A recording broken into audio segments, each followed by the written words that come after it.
Zach is the head of AI in the state of Utah. What is your actual title? I consider you AI CEO of Utah, but what is your actual title? No, in the government we can't have cool titles like that, apparently. I'm the director of the Office of AI Policy for the state. Okay, and so that's a big deal. I mean, it's to me. It's been so. My background is as an academic mathematician. So I have an appointment at BYU. I run a research lab there, working on like machine learning and social science, computational psychology, stuff like that. And so getting pulled into government has been a wild ride for me. Yeah, what's been the weirdest part? Just how slow everything is? I mean, as a mathematician, I was paid to solve 2 hard problems every year. Sit there and stare at the ceiling and I guess talk it's to slow in smart academics people, too. you know? Yeah, you're right. But no, I think the weirdest is just like it's like I was this nerd in the corner, and then the whole world decided AI is really, really cool. And so now, you know, the dentists are talking about AI, and the accountants and the military people, like everyone's trying to come and figure out how to solve AI in their domain. And so there's just this huge surge of interest, and we're just trying to like use our limited technical ability to advise as many of the solutions as possible so they go in kind of reasonable directions. So Utah's the first state to have like an Office of AI, right? Yeah, exactly. Like most states over the past year and a half or 2 years have been much slower. They've like established a task force. Task force don't get anything done because it's no one's full-time job, right? They've established like a task force, or they've asked their IT person to be in charge of it. IT and hardcore machine learning are really, really different, and so yeah, Utah's really stepped up in the sense of they've hired me. I actually like at least know some things about AI more than the average person, and they've given me money to have a staff of 4 or 5 people, which for a state office like Utah, that's like pretty impressive commitment of resources. And so give us a sense what the office does and kind of what does your typical day look like for you? Yeah, so we do a lot of things. Our main scope of operation is in regulatory policy. So this is any business that's using AI in the state. They may not have, like most businesses probably don't have a lot of regulatory policy that applies to them, and that's great, no problem there. But if you're in healthcare, if you're in education, if you're in certain industries, there's lots of regulation that might be there. Our job is try to help the state have like the optimal regulatory environment. So we help legislators make good laws. We also have a very unusual authority from the state to make exceptions to laws for businesses that have an innovative idea. So, and the idea is, it's going to take a long time for us to figure out best practices in every single application of AI, and they didn't want all the businesses to have to hold back for 5 or 10 years while we figure out what all the rules should be or how we would adjust all the rules. So we can let people go forward, and they just have to engage in basically an experience sharing agreement with us so that we as regulators can become more educated, but they don't have to wait for us to figure everything out before they can do stuff. So if somebody wants to, start an AI girlfriend chatbot, they need an exception, they go to you? Well, yeah, I mean, actually, currently that's not against the law, and I don't know that it necessarily will be. I mean, free speech Who's all working on that? Thing. Everybody's hands raised. Yes. Okay, so that's really good to know.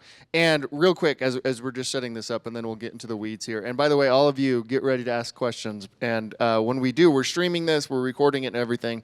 So somebody will come and give you a mic. So wait for the mic before you ask the question so everybody who's watching or on the recording can hear it. But one more setup question, then we'll dig into just the whole future of AI. What's going on at the session right now? What are you focused on? A ton of stuff. And before I answer that question, I'll just flag that we actually have one of the CEOs of, well, I don't know. Are you the CEO, Nate? Okay, CEO of one of our companies that's worked with us through that regulatory program. I said since he's here, at some point in our conversation, he should just come up and talk a couple minutes about what it's been like working with us. Sure. So that way you get an opinion that's not mine, right? But I mean, this is a really interesting legislative session. If you don't know, I did not know before I was in this boat. Utah legislature meets once a year for like 35, 40 days. We're in the beginning of the second week now, and it's madness. They consider, this year they're probably on track to consider 1,300 bills in 35 days or 40 days. So it's total madness. It's a really important session for the tech community and Silicon Slopes to be engaged because there's a ton of tech policy bills. I mean, internally in our tracker, I would say I'm aware of like 20-ish bills relevant to the tech community. I don't have time to track them all vigorously. There's more every day. And, we try to engage and contribute whatever wisdom we can on it. But, like, the community should engage. There's definitely, like, a populist, like, concern about tech right now that, there's reasons that exists. And, we certainly respect that. But sometimes it might go out of scope or affect your guys' businesses, right? Yeah.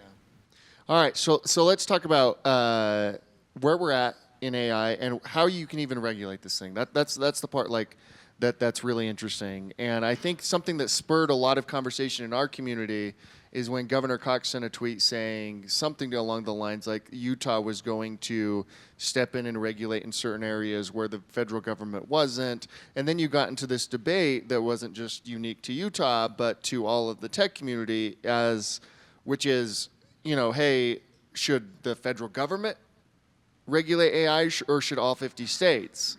And if it's all 50 states and say Colorado or California pass like the most stringent AI laws, then it really, whichever state has the most stringent AI laws is who is setting policy for the entire country, right? And then the reverse is like, well, we want to protect, and so give us a sense for like, that was actually a really interesting conversation that Governor Cox spurred, at least within the state of Utah, and it was a broader conversation that was happening within, all of government and tech throughout the country as well. But what are your thoughts on that? How do you balance federal government regulation with state-by-state regulation?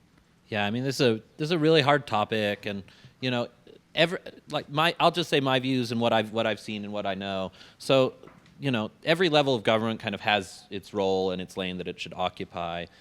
Local governments are usually about local property. State governments generally have kind of a consumer protection and children focus, and federal governments generally have like a national scale and an international level focus. And so we just try to stay in our lane. We wish the federal government were really active and appropriate in its lane. Those who have watched the Congress kind of know that it's really hard to get any substantive legislation passed. So we're not like super optimistic that that's going to happen anytime soon. So we are also trying to adapt the best we can to a world where, the Congress is going to be slow and maybe not do anything at all. But like I think of like 3 buckets, for example. The big, like, people who are concerned about existential AI risk and is this going to cause some national order destabilization or something like that. That's like clearly federal issue. We try our best to avoid that.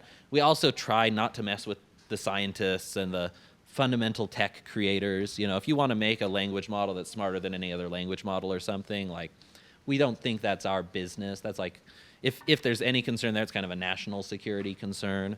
At the state level, there are things that are more appropriate, we think.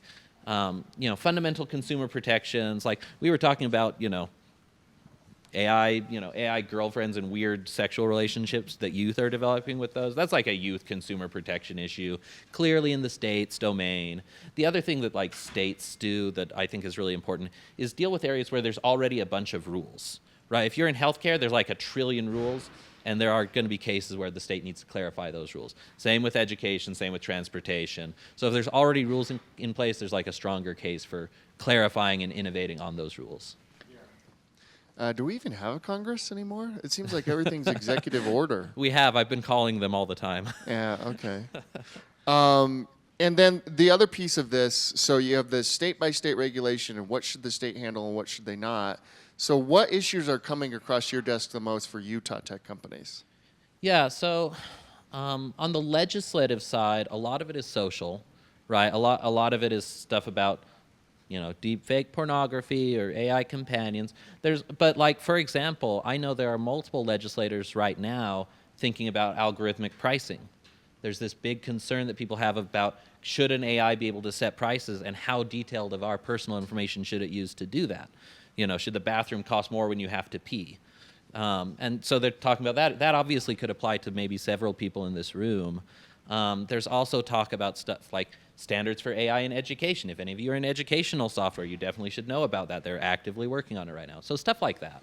Yeah. And what responsibility should these big 5 to 6 AI companies have? right?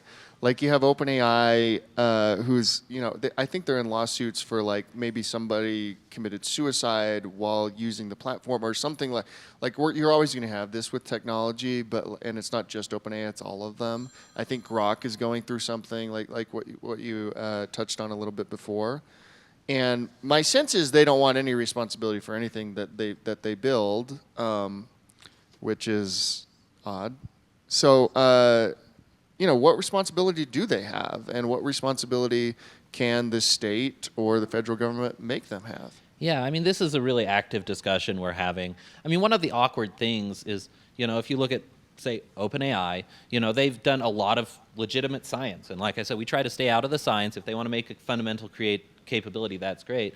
But then they take their science and they make it immediately consumer-facing in like a gamified, now it's announced to be ad-driven model. That starts to look more like a consumer product that's going to have effect on our consumers. So that's where we start to think, geez, maybe we should touch this.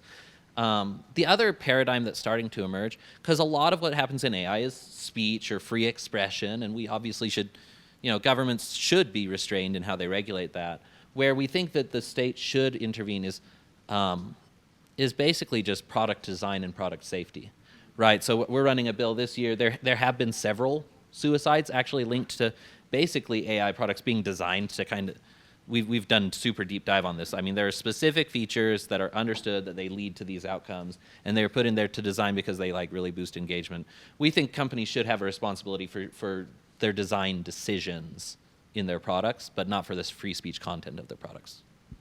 And what about power? Do we have enough power in the state of Utah for any of this? Well, I mean, it's certainly possible to overplay our hand. I mean, there was this controversial thing some years ago, and I wasn't deep in this, obviously, because I wasn't in government then, where like we had this age gating thing on Pornhub, and Pornhub just decided to pull out of the state. So like, yeah, I mean, I guess at some point a business can say, we're just like not doing business in Utah or something like that. We don't see that very often. Most companies, especially international ones, want to engage in all jurisdictions and just come up with a compliance regime that makes sense there. So, but yeah, I mean, for example, next year, and this is also a notice to people here, one of the issues that we've been asked to look at next year is whether the AI revolution is a good time to revisit consumer data privacy. There's kind of complaints on both sides that, consumer data requirements are a compliance burden on companies, but at the same time, consumers don't really feel like they have that much autonomy over how their data is used and collected, and maybe used against them in some cases. And so we're going to revisit that issue. That's one where there's a ton of international legal infrastructure. If we wanted to make big moves on that, we would probably have to create interstate compacts and try to make us all move in a way that didn't cause conflicting regulations. What about energy? Like just like the nuts and bolts of this, and I imagine some of the populist I totally misunderstood your backlashes. question. No. That was actually great. That was great. But from a populist backlash perspective, I imagine some of that is going to be, if not a lot of it, is going to be data centers in your backyard and the amount of power and energy that's required to do all of this. Yeah. And so how is the state thinking about energy? I know the governor just recently, maybe yesterday, announced something along these lines with energy, but it doesn't seem like we have enough energy or power to do all this currently. Yeah, I mean, I've been fairly peripheral to the energy and electricity conversations. I mean, the governor thinks we need more power. Everyone I talk to more or less thinks that we need more power generation. The big concern by your average person is that it might burden their electricity bill, or it might, limit their ability to have water resources and stuff like that, or that, companies get these incentives to come in that end up coming out of taxpayer money, and that's, not popular. So I think it's a negotiation. You're definitely seeing, I mean, in some sense, that pressure is percolating up because you're seeing tech companies put out more and more initiatives to, take more responsibility for the power load that they're putting on the grid and stuff like that. But that's another one that's really tied up in federal issues, too. Has there been any discussion around, like, hey, should we pause? Or is there any possibility to pause? Or, and kind of around that, like, the context behind that question is, the thing that we all hear all the time is, like, we have to keep going at this pace because if we don't, China will. So we don't want China to win. But the thing that I've never really had a clear answer of is like, what does China winning mean? What does winning mean?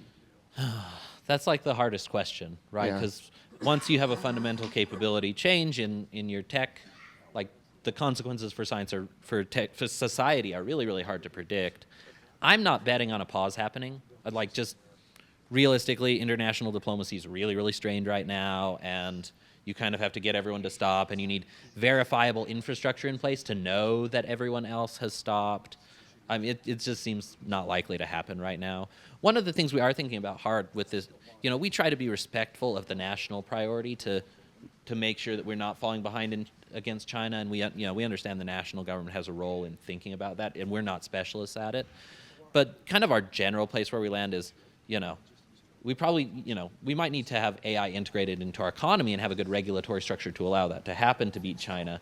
But we also don't have to accept unacceptable consumer costs to do that, right? Like, my kid does not have to have free access to some weirdo sex bot for us to beat China. So, like, that's kind of the balance that we're trying to set there. Yeah, that has nothing to do with anything, it seems like. But and it seems like a negative thing. The other piece of this is, well, let's open it up for questions. Yeah. Hey, do we have hang on just one second here, and he'll bring it. While you bring it up, let me ask you one more question. And you're deep into this technology and all that type of stuff. How close are we to AGI? There may be people in this room that have informed contrary opinions to me on this, but I mean, I do know things about this, so I think we're kind of stuck in the sense that the data scaling law ran out, and I think that was the real scaling law. Then we started to ride this kind of lesser reasoning scaling law, and that might still be going along. It's a little hard to tell how much progress we're making there. It's super unclear whether this gets us to AGI or not anytime soon. So I think Musk said yesterday at the WEF that he thinks it would be like by the end of this year. That seems super optimistic. Plus, like, how would you define AGI? Because I think that the definition has even changed. Yeah, I mean, this is the other thing is, like, AI is clearly calculator's been superhuman at addition for a long time. Yeah. AI is superhuman at all kinds of things now. It's also way stupider than humans at various things. So we're calling it the ragged frontier. Like, it's way ahead on some things and not on others. I don't think anyone has any real good answers. I'm not planning on AGI coming this year. Thank you. So first of all, Dr. Zach, thanks for being here. I really appreciate your insights and everything. So I have multiple questions, but I think I'll just stick to one. I'm impressed by what the Office of AI Policy has been doing, especially since you joined.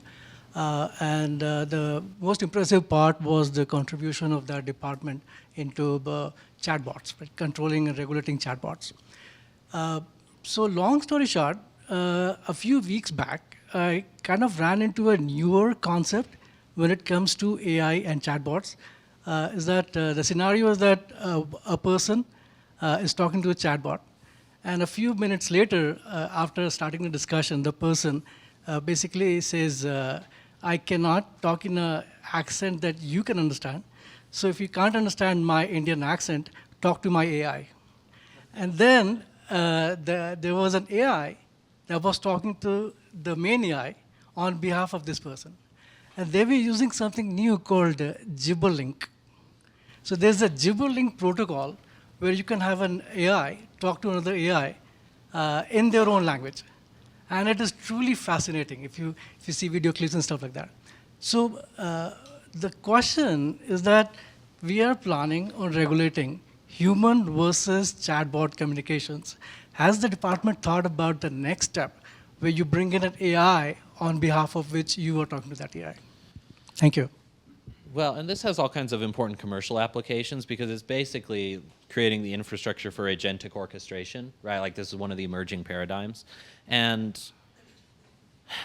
so far we felt it's like not the right time to take a serious regulatory look at it because we think the business community has not surfaced enough outstanding problems that need to be solved with it. We're kind of waiting to see if that happens. But probably we are going to need to take a look at AI as it relates to contract law, right? When AIs are negotiating agreements on your behalf or something, like, what's the legal status of that? And we'll need to think of liability. Currently, Utah has like this very blunt liability law that says any AI use, like anything that goes wrong, devolves on the deployer of that, the user of that AI. That may be too blunt in some cases. Maybe there's like a reasonable use standard, and the tool developer or just something, we'll need to sort out who is liable. So, I mean, that's actually really practically important for a lot of things. So one of the things you mentioned in that answer kind of ties into the question I had. You mentioned we don't know what the business cases are for it yet in a lot of cases. In analyzing AI spend and the economic model, it seems fundamentally broken, especially from the standpoint of we're building without knowing who's going to use it, how they're going to use it, how they're going to spend money on it. Is that a discussion that's happening at the state level, just the fundamentally broken economics of what's happening right now? Yeah, I mean, we're thinking about that, and there are people besides me also who are engaging in that. I'm near the core of that discussion, but not at the core. Yeah, we're certainly concerned that like we have to plan as a state for futures where like there's huge economic growth from this, or where there's like some bust that happens, and we're working a lot with our universities, our K through 12 institutions, our economic development groups, trying to see if we're insured in all the futures that are reasonably likely. But I mean, we're definitely aware of this kind of this potential problem that could surface. I mean, there's nothing wrong with making bets that may or may not pan out. I mean, that's what startups are all about in some sense. Well, yeah, exactly. It can be a systemic problem. There's sort of like three places where you can control model. One's in the training data, one's in interpreting how the model does things, which is harder with the neural network. But there's lots of different kinds of ML, right? Mostly we think about neural networks, but there's actually a huge field there, right? And then there's also regulating kind of at the outputs of the model. Does the state have any sense of where it would want to operate when it comes to policy? For instance, one example would be like, okay, well, if you want to serve content to children, your model has to be interpretable, like those kinds of things. Oh, we've thought so much about these issues. Generally, we're trying to stay as far away from the mechanics of development as possible because they're changing so rapidly, and there's a real danger if we specify something in the development cycle, it could not make sense 6 months from now. And we only have a legislative session once a year in any case, right? So we try as much as possible to get to the behavior. Did you hurt someone or something like that? We might sometimes go one level farther back so like there's one bill we're running now and we're figuring out the exact language for this, but for a certain kind of technology, if it's going to interact with children, we're mandating that the company, have an assessment of the model's potential to do something. And we try to leave it vague so that we don't have the details of, okay, do you mean it has to be in post-training, or do you need, things like that. That's our general approach because we don't feel like it's super safe to touch the development process right now. Okay, thank you for being here. I'm a Tesla driver, so full self-driving or semi-trucks using state highways or full self-driving elements, not just with Tesla, but all electric vehicles. Does that come under your purview as well? I've been involved in some of those conversations, and there's active movement on that right now. I know there's at least one bill this session, maybe not introduced yet, about clarifying some liability around that. But it turns out, as I found out, there's already, years ago, Utah passed a fully self-driving law that creates a legitimizing framework in which this can happen. I think the fact that Utah's roads are snowy is actually one of the most important factors in like Waymo not being here. I'm just hi Brad. I'm just wondering if you might comment about either things that Utah has recently regulated with regard to AI, if there are any, or ones that you're thinking of advising in the near future. And you've touched on a couple, but that's my question. Yeah, and generally, like what we've favored, which national media doesn't like this because it's not as flashy of a headline, but we favored like really specific, narrow uses because we think the broader we regulate, the more we are at risk of doing something we don't understand. So like last session, we were really proud. We were way ahead of the nation on our mental health chatbot regulation. So mental health is a regulated profession in the state. There are reasons for that, right? Like you're dealing with vulnerable individuals in some cases, and anyway, we put in some new consumer protections for that around data sharing and targeted advertising that seemed very dicey in that kind of a situation if you're trying to help someone treat their depression or something. But we also created maybe the world's, definitely the nation's, first like clear compliance pathway if you want to create a bot like this, what you should go through to get the state to be okay with you operating in this super sensitive area. I don't think anyone else has even a way to begin to enter that area. So that's an example. I mean, we have some deep fakes regulation right now that we think will increase transparency in the business environment generally and the information environment for our state. I mean, we've done very specific work that's industry driven. Like Nate here, he's with a company called Dentacor. Turns out dentists want to use AI for cool stuff that can increase efficiency. There are rules around that we're kind of working on modifying. We did one with prescription refills. So just we're trying to look at like very discrete areas where there's a clear need that we can wrap our heads around. Okay, my name is Nils Fugel. Hi. My question has to do with protection of intellectual rights, personal as well as corporate. What is it? I assume the state has addressed that or is addressing that and protecting those internationally as well. So I'm going to put on my fake lawyer hat right now. I've become a good fake lawyer in the last year and a half. So most intellectual property things are federal and they're preempted at the federal level, meaning the states are specifically barred from passing laws about them.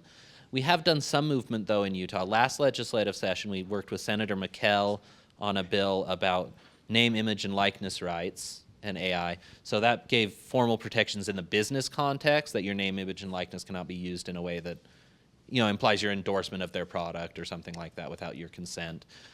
This session, there's another bill in process, early stages of formation. Some stakeholders are more concerned about the non-commercial aspects. Like, for example, people have been concerned that dead people in their organizations have been like resurrected and used to imply certain messages. And they felt that was like very bad. So we're trying to figure out like what rights might dead people have with respect to their name, image, and likeness, which is really new. So those are some things we're looking at, but it's mostly federal right now. I'm interested to know how is the state of Utah using AI? Where is it being used? And whether it's being used or in development, what are you guys doing? Yeah, and this isn't my primary purview, but I'm in a lot of those conversations. So we have an an internal AI czar for the state. His name's Christian Napier, and he with the state CIO have, first they've just gotten Gemini for all the state employees. I think all of them, and so we're getting a lot of bottom up usage for the kinds of things you imagine people would use for office productivity work and stuff like that. There's also a lot of looking at AI to augment our call centers. It turns out like something like 1 in 10 state employees is just answering phones all day, or that's how a lot of our hours are used. So we're thinking about where AI can be used to handle some of those cases. So far the data's looking really promising in the sense that you're getting actually in some cases the AI is more reliable than the employees that we can hire at the state wage level. So that's kind of interesting. There's of course concerns about job displacement and how do we be fair to our workers there. I was on a call this morning with corrections thinking about how AI can make their case officers more efficient and get information integrated into there, so the people who are on parole and probation are being handled more effectively. But it's just a really diverse set of use cases. I'm curious about what sort of policy implications there are around maybe defining and pursuing issues of fraud and plagiarism. So maybe for the fraud one, an example is a company that came out with a chatbot that was claiming to be AI driven, but really it was some people in the background, and they got sued for that. And I think for plagiarism, an example is someone was able to reproduce entire copies of books because of with the right prompting. Yeah, fraud and plagiarism. So, the FTC had a high-profile investigation on this recently. That's not a Utah thing, but they caught some people doing these, pretending your thing is AI when it's really not AI thing. But, so far we're not seeing a ton here. Definitely a ton of deep-fake phone calls and stuff. Those are always hard in enforcement because they're almost always traceable to overseas addresses that are really hard to enforce against. But I know, for example, the Division of Consumer Protection is working on developing public information campaigns and apps that can actually help identify some of these scammy things. We're especially concerned about elder scamming and stuff like that, and also romance app scams. That's the most common thing actually, is phishing through AI in romance apps to get people to fall in love and give you all their money. So that's kind of super evil, and they're working on that. But I'm not it's actually a really confusing data picture. According to some data streams, you're seeing like a doubling of fraud over the last year. But according to but when you talk anecdotally to people, they don't feel like everything's doubling in the amount of fraud. So it's we're a little unclear on what's going on there. There are so many questions that come to mind, but I think one that sort of stands out is I work in the healthcare industry. My name is Pimi Lopez. My industry, like many other industries, have events where they get together and we learn from each other. Are you doing this? Are you seeing the same thing right now with AI, with the states in particular, getting together and discussing common concerns or solutions or cutting edge type of topics where maybe we can work together versus individually? I understand the government's, federal government's position that it wants to encourage rapid innovation. And I've heard that the main reason is because of the Chinese government, and they want to use AI for military purposes. I'm not that knowledgeable about that, but that's just what I heard. So that said, I'm hopeful that the states will maybe take the initiative to have those opportunities to talk and learn with each other. Yeah, I mean, we're definitely seeing in every industry what you're talking about, industrial groups forming. So like in healthcare, yesterday I was on the phone with the Coalition for Healthcare AI, with their policy group, talking about some of the things they're seeing and what we're seeing. I think there's also an AI Healthcare Alliance, but in every industry we're seeing that. For state level policy, the networks are still just kind of forming. There have been a couple of groups that have started and kind of petered out, but it's not like there's no formal associations right now. There's just a lot of informal knowledge sharing. I would say I have a call every other week with someone from another state who's trying to regulate AI in that jurisdiction. I apologize. I just have one follow-up comment I want to make about that. The work that I've done, I've been in most of the lower 48 states as well as Alaska. And a question that I get asked, again in healthcare, is do I know anything about Intermountain Healthcare? Okay. The reason for that is because it's been so innovative and it's been a leader in many respects, quality, production, financial performance and such. But there are other areas within our state that we really excel in. The state government being another, technology. Clint has had a lot to do with that as well. So that's why I asked that question about just taking the initiative, because Utah is looked at as being an innovative leader. Yeah, I mean, amen. I think we're good at some stuff, and we're trying to accentuate that through the nation. There's some things where, we could certainly learn from others, but yeah, I mean, biotech, genetics and genealogy, there's certainly things that we're really good at. Do you mind if we pause the questions for just a sec? I really want to get Nate up here to just talk for a second. Come on up, Nate. Because I think he's just had a really interesting experience with our sandbox program, which is where we let companies kind of push the boundaries of existing regulations as a learning opportunity for us. Obviously not a fit for most companies, but it's just super unique in Utah. So I just, can you take 1 or 2 minutes and just talk about what that was all about? For sure. Nate Wilson with Denticor. We're a mobile dental provider specifically for vulnerable individuals. So we go to the homeless shelters, Department of Corrections, low-income housing.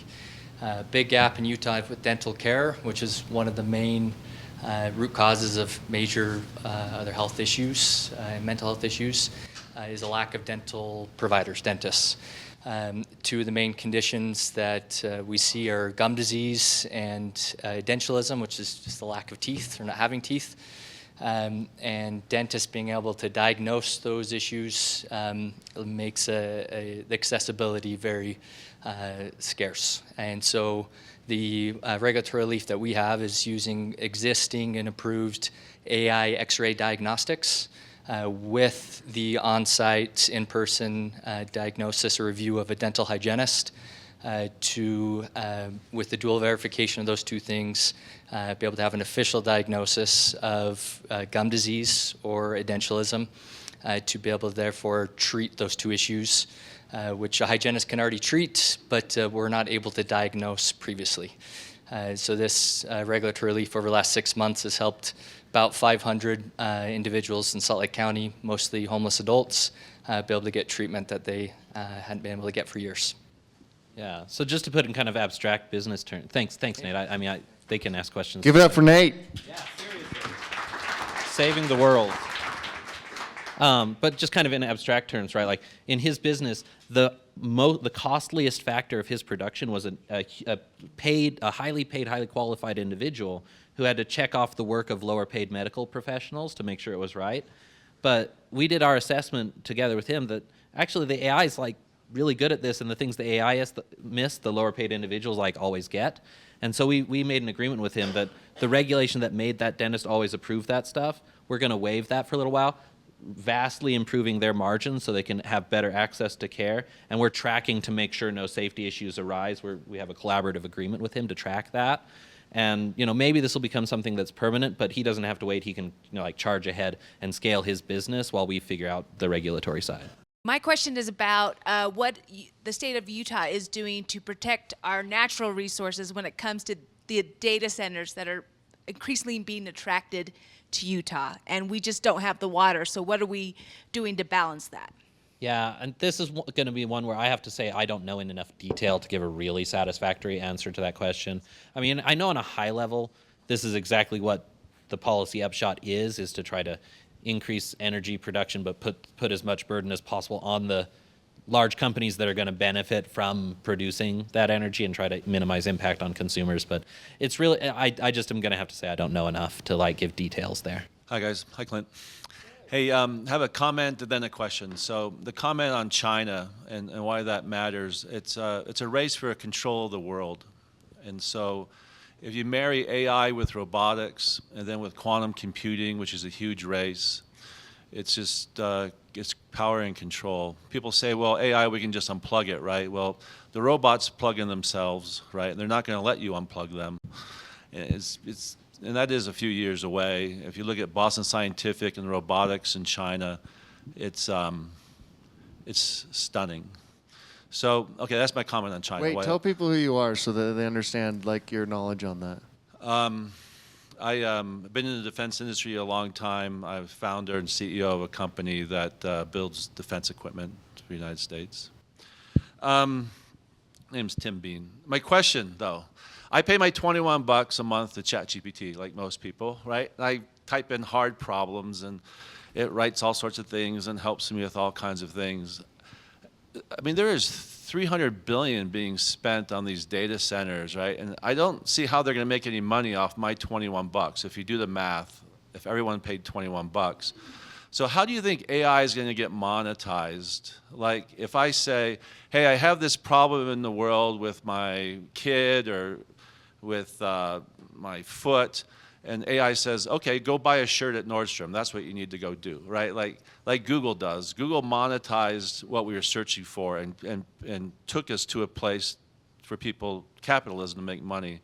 Right now, ChatGPT feels very nice and, just sort of uninfluenced by capitalism, right? Do you see how that's changing? How is the ad model going to come into ChatGPT and AI like it did with the internet?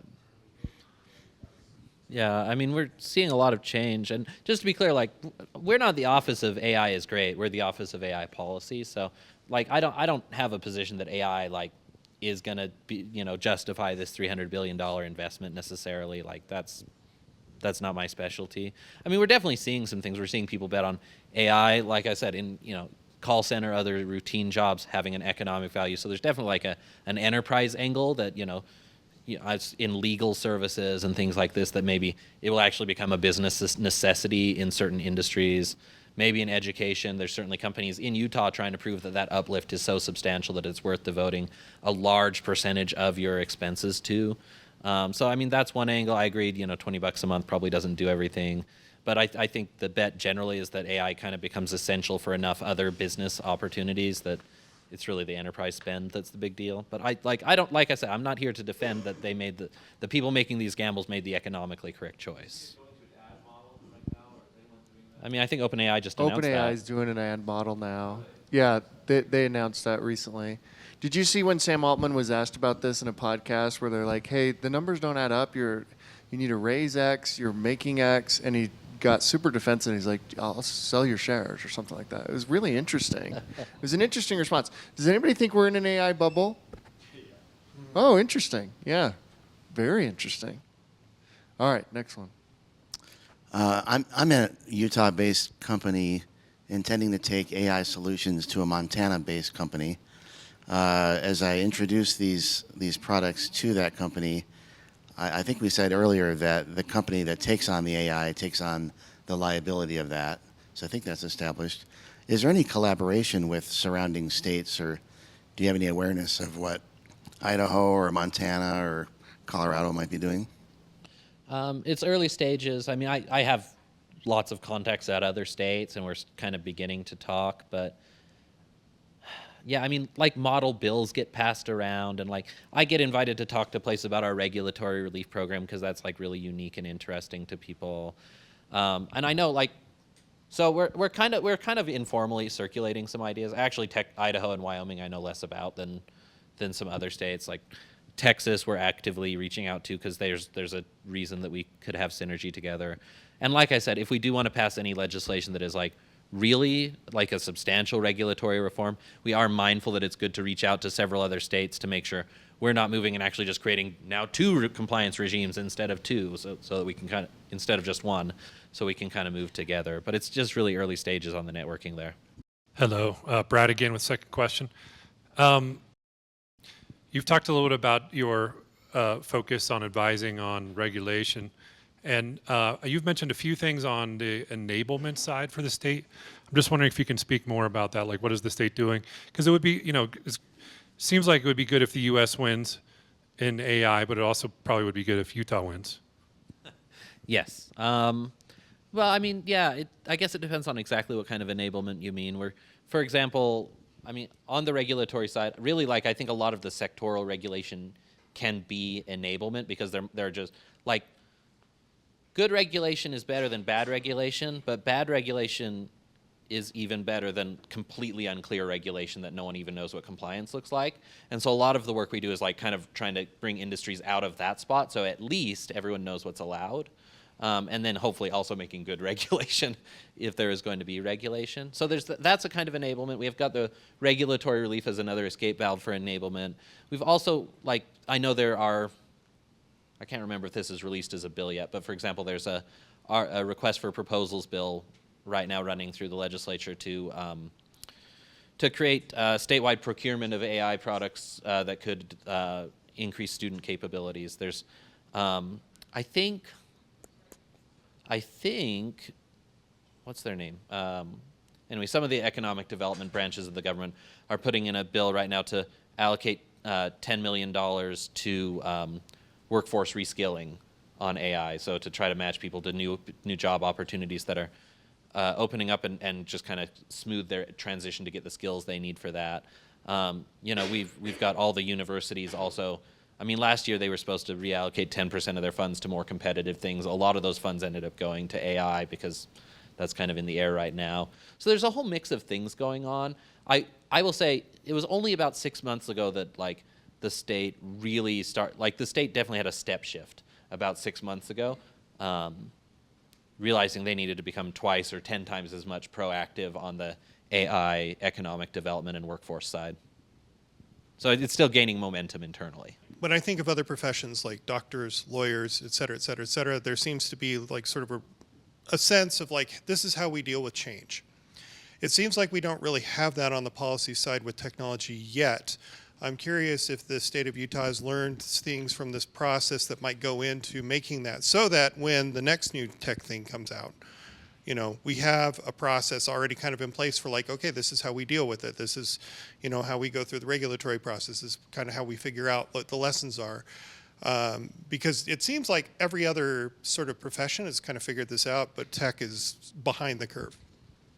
Yeah, and I mean, this is one reason I'm here actually, is to try to make more connections within the tech communities, because I think, it's great that tech is not this giant regulated profession, right? But also, it means like there's a danger of all kinds of rules being made without you guys participating, which is not good for anyone, right?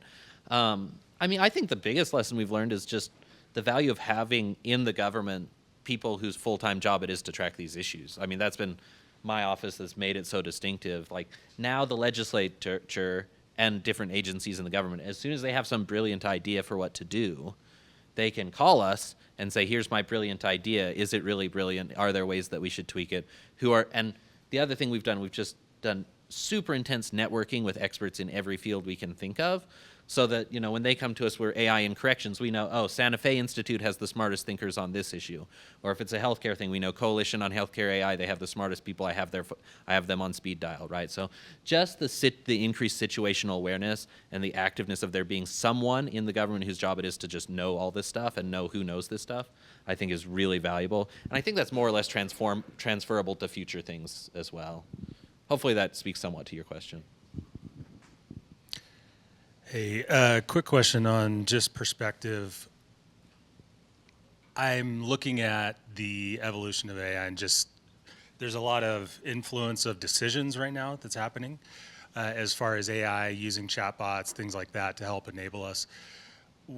How does the state view it when it changes from influencing a decision to making its own decision? So are you like getting at like when a human is in the loop versus when it's autonomous? Let's use Waymo as an example. Oh, okay, yeah. So in the event of Waymo being, you know, pushed out, let's say rolled out in Utah, there's a question of culpability, liability, and different things that I'm seeing some movement on the insurance side. You have companies like Lemonade that are offering half off if you have full self-driving enabled. And so there's an interesting push from the consumer side that might increase the adoption. How's the state viewing some of that if it turns into not influencing decisions, but things that are making decisions? Yeah, I mean, the tech community, and I'm also mindful of time. I don't know if we have to stop right at the hour, but I think, you know, every poll, every interaction I've had with like your average person suggests they're much more concerned with taking humans completely out of loops than they are with enabling humans via technology. And so we are mindful of that. We are not anti-automation. We just think that certain burdens to it need to be met, and actually full automation can be good in some cases. So, for example, we just did this with our Doctronic agreement. That's a company that wanted to do a regulatory experiment with us, where they think that there's this work of doctors that's like quasi-administrative, quasi-pure medical, where they do chronic medication prescription refills. So, you know, people might be on a heart medication for years and years, but they have to keep going to the doctor for a refill, for check-ins to make sure the medication's still working and stuff.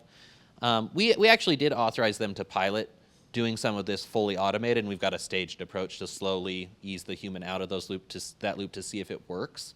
And on the one hand, you know, we definitely want to keep humans in the loop. On the other hand, when we talk with professionals and public health experts, they thought this was a worthwhile experiment to look at because there's just a limited amount of really smart, good doctors in the world, and we don't want to drag them down by doing things that are at the bottom of their license that are like quasi-administrative. You want to lift them to do the really hard things in their license, and that's where we think it's a good thing to enable automation, is if it can free humans to do better things, or if the AI just is like a lot better at humans. So, but yeah, I mean, we're fully aware, like especially knowing whose head to chop off if something goes wrong is really, really important. You don't want unaccountable systems that can cause harm, and then ordinary people get hurt with no recourse. So that's like a real concern too. I just think it's a complex case-specific issue. I just told ChatGPT it had an opportunity to ask you any question. And it actually came up with 6, almost all of which you've already covered. But this one's interesting. Like, what guidance would you give early-stage startups or companies building AI products in Utah today to make sure they won't be caught off guard by future regulation? I mean, I think a lot of it is common sense, right? Like, in general, building AI is not a regulated profession. If you're building some business-to-business, you know, HR software, there's probably not a lot of new rules. But if you're in an industry where there are rules, then you're probably aware of the kinds of rules there's going to be. If you're in education, you know student data privacy is a big deal. If you're in HR, you might know bias mitigation is a really big thing. And so, like, most of the regulatory things are just in place. In my experience talking with people across different industry, the pain points in those industries are really about uncertainty about how to comply, or frameworks that were written without AI in mind that now don't make sense. But I don't think there's a lot of room for gotchas here, in the sense that if you're really a professional in this industry, you'll kind of know what the areas of consideration mostly are. All right, last one. Yeah, right here. That is a D3 Studio. So on this platform, people can, just using the prompts, they can build the websites, mobile apps, and the web apps, just like as you are talking about HR applications, inventory management, without a software engineer. Just like Bolt, but they are all small. Mine is a little bigger. But as it is my customers, if they are building, for example, HR software, and they did not follow certain rules, as a platform, do I need to provide the AI some rules, regulatory rules, or what exactly I need to do? Because mine is AI. Just I am giving a tool for a customer to build the software, like inventory management or a website. And so, what exactly regulatory I need to Yeah, I mean, I'll just, because this is like very specific, I'll just say this is not like case specific legal advice from the regulator, right? Like, I just have to put that caveat on there. But kind of the way I would start to think about the situation, as I understand it, is you have a general software tool that's supposed to help people across a whole wide variety of applications. Good for you. That's it's good to enable people.